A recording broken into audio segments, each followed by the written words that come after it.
ladies and gentlemen, just come a little bit closer, please. So I'm going to be telling you a little bit about how the Germans bombed our cities, and then I'm going to tell you about the various equipment that we used in the fire brigade, and if we can get the pump to start, we've just identified a little problem with it, we'll do a good demonstration. So I really hope we can. We've just discovered that the battery's flat. We've got another one on charge. So, trying to destroy our cities, they could drop high explosive bombs. Now, if you've got a bomber that can carry 2 tons of bombs, and each bomb weighs half a ton, how many bombs can a bomber carry? Half-ton bombs, and they can carry 2 tons. 4. Yes, 4. Right, and 4 bombs might make 4 holes in the ground. They might make 4 buildings unstable. They might blow out some windows. They might kill 1 or 2 people if they were unlucky, but it wouldn't do any real lasting damage. However,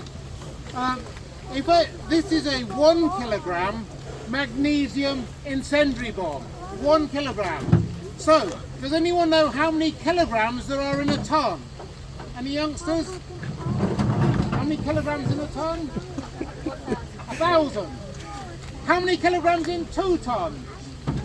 2,000. So, the same bomber can carry 2,000 of these.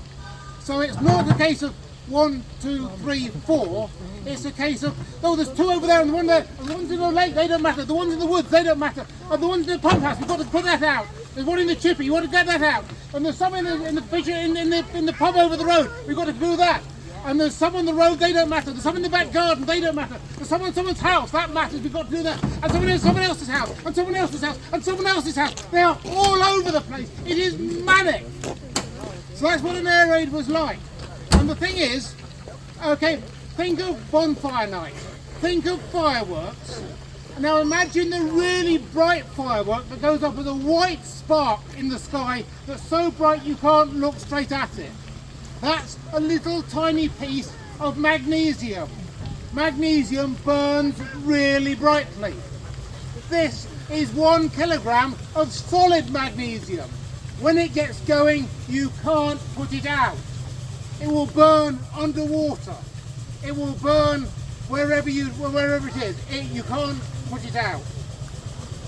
It's like a firework on steroids. Okay, now imagine there's a firework in your bedroom. Right, so any youngsters, what's going to happen when sparks from a firework land on a bit of dry bed cover or a bit of dry curtain or fabric or anything like that? Anyone, what happens when sparks land on dry fabric? It'll burn, yes, it'll catch fire. And the thing is that after a minute or 2, it's smouldering and burning the fabric, and after 2 or 3 minutes, it's burning quite well. After 3 or 4 minutes, then you've got the furniture and that on fire, and after 10 minutes, the whole house is burning well, and you can't put it out. So it's really important to tackle the fire in those first 2 minutes when it's smouldering. Now, okay, we can't put the bomb out, but what happens if sparks land on a wet dishcloth? Anyone? Sparks landing on a wet dishcloth? Nothing. What happens? It goes out. Nothing happens at all. So, if we can get the bedroom wet, and we can get the carpet wet, and the bedspread wet, and the curtains damp, then the chances are that the sparks might go out, and we'd save the house.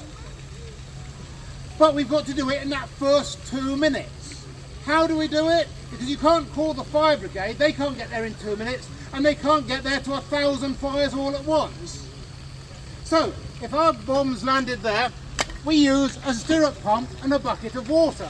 The ARP wardens are well placed, they know where the stirrup pumps are kept.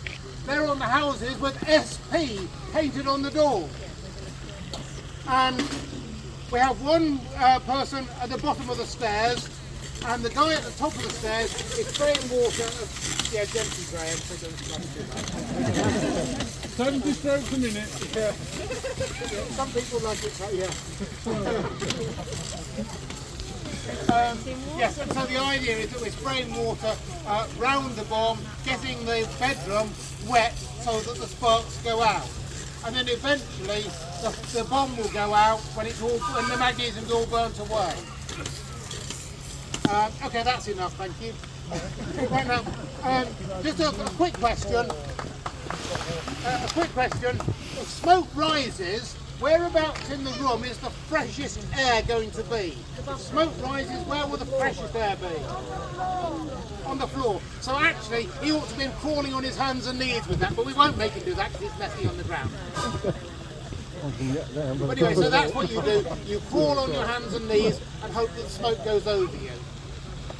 Right, now, with so many of these bombs coming down, it's inevitable that some fires started.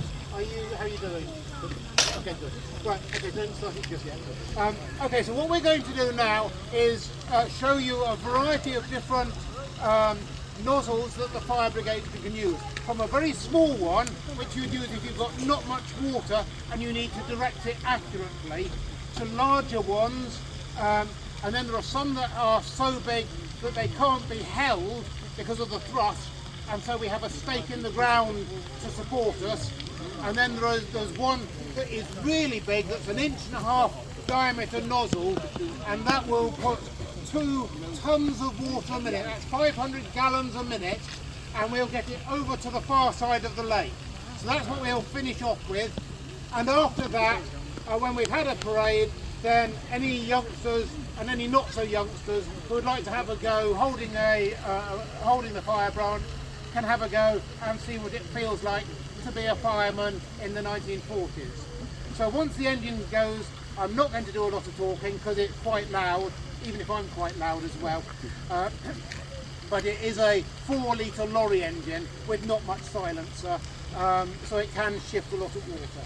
So let's start the engine and we'll start our display.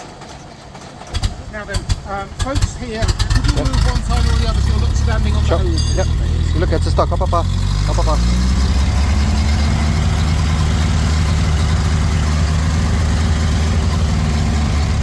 Nee, look what's longer. Yeah. Come, I take you. Oh. Okay. I've never seen you at Tollerton. Yeah.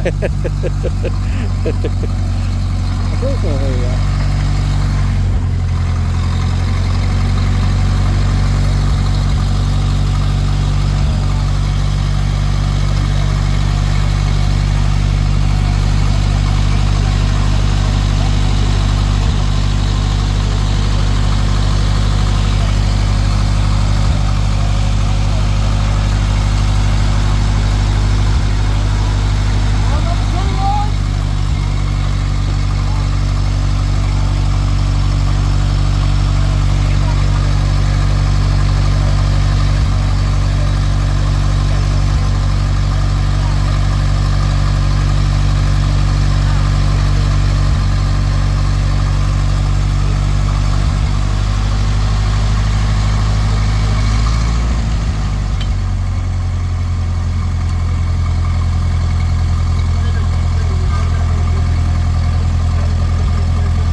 That's why I put my umbrella. No,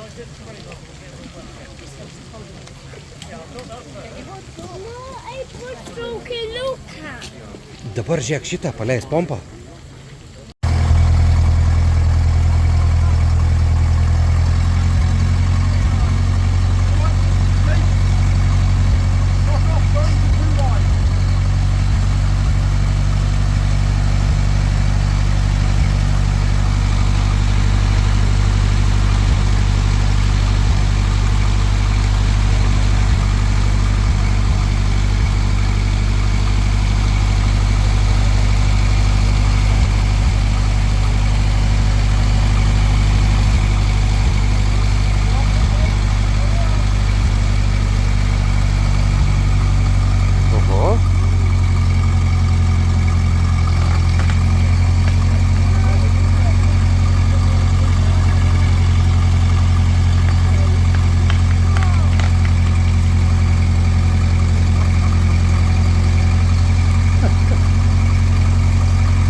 stop, wait.